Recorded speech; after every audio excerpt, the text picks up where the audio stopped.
Morning. It's the day 2 of our trip. कल gurdwara premises पहुंच के हम यात्री निवास में रूम लेके यहीं पे थोड़ा रेस्ट करा और फिर गुरुद्वारा होके आए थे।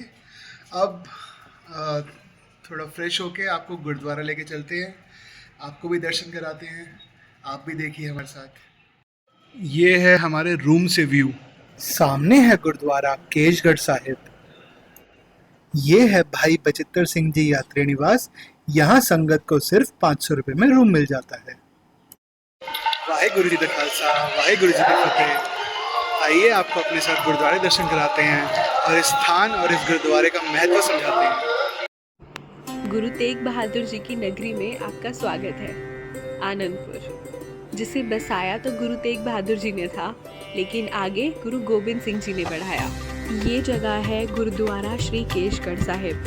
वैसे तो आनंदपुर में बहुत सारे गुरुद्वारे हैं और हर गुरुद्वारे की अपनी ही एक अलग हिस्ट्री है, उसकी अलग हिस्टोरिकल इम्पोर्टेंस है, लेकिन सबसे ज़्यादा ज़रूरी गुरुद्वारा जो है वो यही है, तखत श्री केशगढ़ साहिब। ये सिखिज़्म के 5 तख्तों में से भी एक है।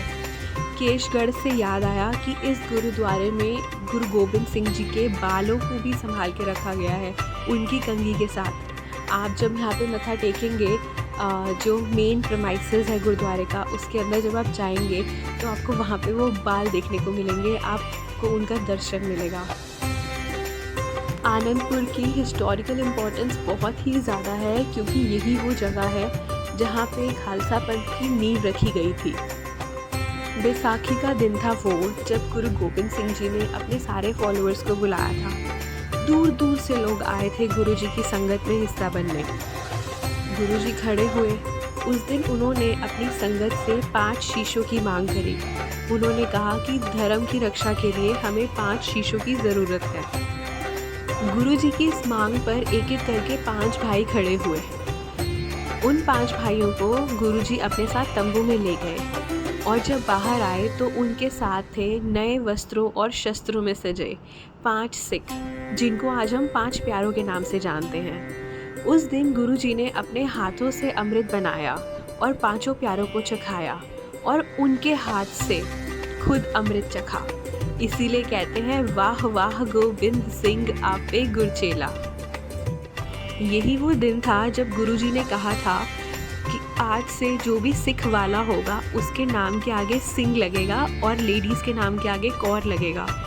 जी हाँ, यही वो जगह है जहाँ पे ये सब डिसाइड हुआ था। ये जब अपने सामने देख रहे हो, ये है सरोवर साहब, और उसी के साथ में है गुरुद्वारे की पार्किंग। वाहेगुरु के सिमरन के साथ यहाँ पर 24 घंटे लंगर की सेवा होती है। ये है गुरुद्वारे की मेन एंट्री, और इसके साथ ही है गुरु तेग बहादुर जी का म्यूजियम। इस म्यूजियम में कोई भी एंट्री फीस नहीं है, लेकिन आप अंदर वीडियोग्राफी नहीं कर सकते, और करनी भी नहीं चाहिए। आप अंदर जाएं और खुद एक्सपीरियंस करें कि गुरु तेग बहादुर जी की लाइफ कैसी थी। And yes, you will definitely feel a lot down to earth. Anandpur अपने आप में बहुत छोटी सी जगह है, लेकिन इस जगह के पास बताने के लिए बहुत कुछ है।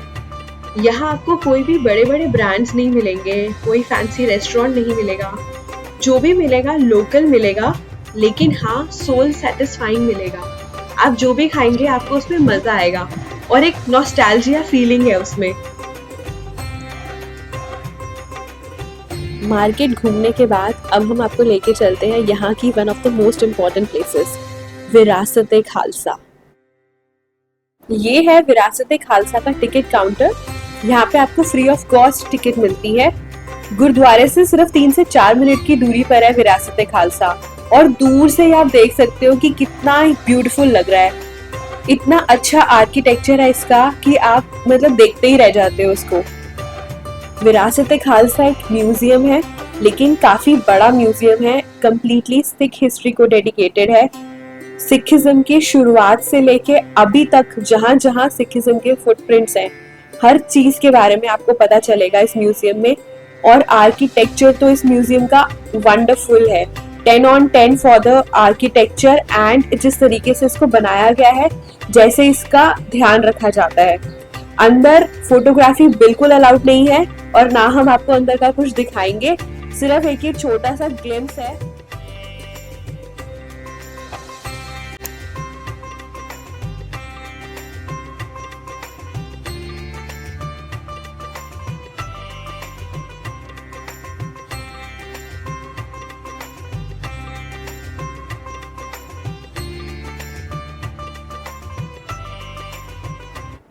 विरासत-ए खालसा आप जब भी आए अपने साथ कम से कम 2 घंटे का टाइम लेके आए, क्योंकि इसका हर दरवाज़ा आपको एक अलग दुनिया में ले जाएगा और आपको वहाँ रुकने पे मजबूर कर देगा। विरासत-ए खालसा को ऐसे ही 8वां अजूबा नहीं कहते। वाहिगुरु।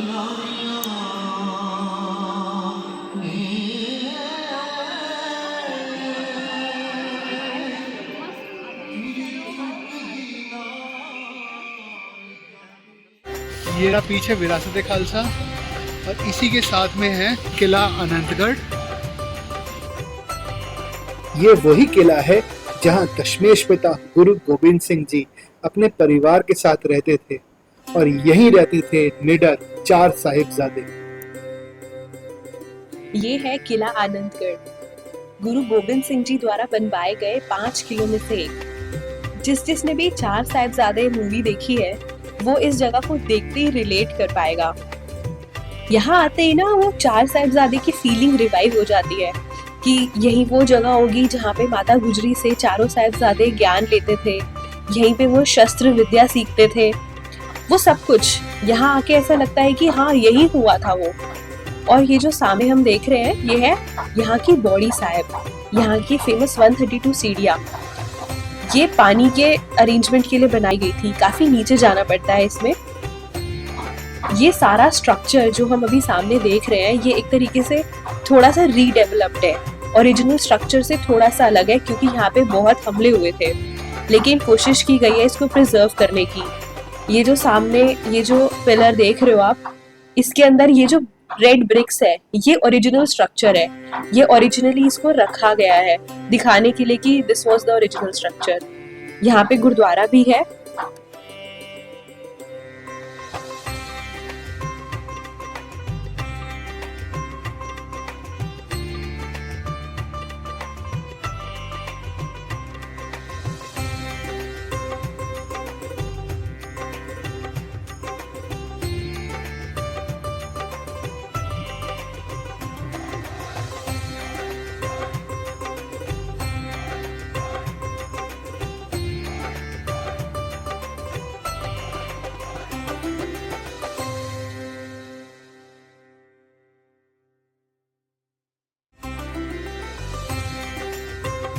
हर जगह की तरह यहाँ पे भी आपको लंगर जरूर मिलेगा।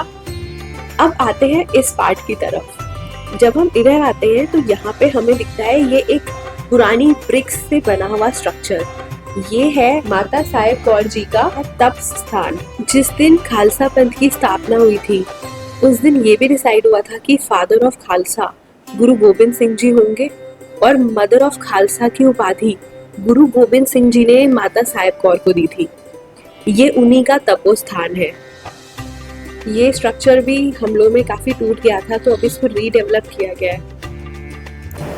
हम जब भी छुट्टियों की बात करते हैं तो हम एक पॉज की बात करते हैं जो कि हमें अपनी डेली स्ट्रेसफुल रूटीन से थोड़ा सा अलग कुछ करने को मिले। अगर हम छुट्टियों में भी जा रहे हैं तो वहाँ पे भी अगर हमें सुबह सुबह जल्दी भाग के कोई डेस्टिनेशन पे पहुँचना पड़े तो फिर क्या फ़ायदा छुट्टी का, वहाँ पे भी हम स्ट्रेस में ही हैं।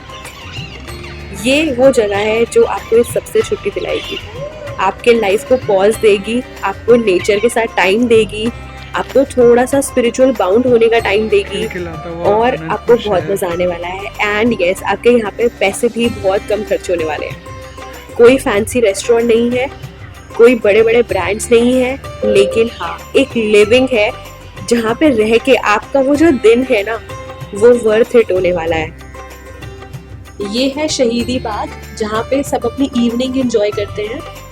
थोड़ी ही दूर यहाँ से नैना देवी मंदिर भी है, 20 किलोमीटर के आसपास का रहेगा वो। और अगर इसके अलावा आपको भी कोई और ऑफ बीट लोकेशन पता है जो कि दिल्ली से मनाली के बीच में आपको एक पॉज दे और आपका मनाली का सफर और अच्छा बनाए तो वो भी हमें जरूर बताना। we'll leave you with this. See you on the other side of our Manali trip, where we'll catch you from Anandpur to Manali. अगर आपको कुछ भी अच्छा लगा हो इस वीडियो में तो प्लीज इस वीडियो को लाइक करें, चैनल को सब्सक्राइब करें और हो सके तो और लोगों के साथ शेयर भी करें।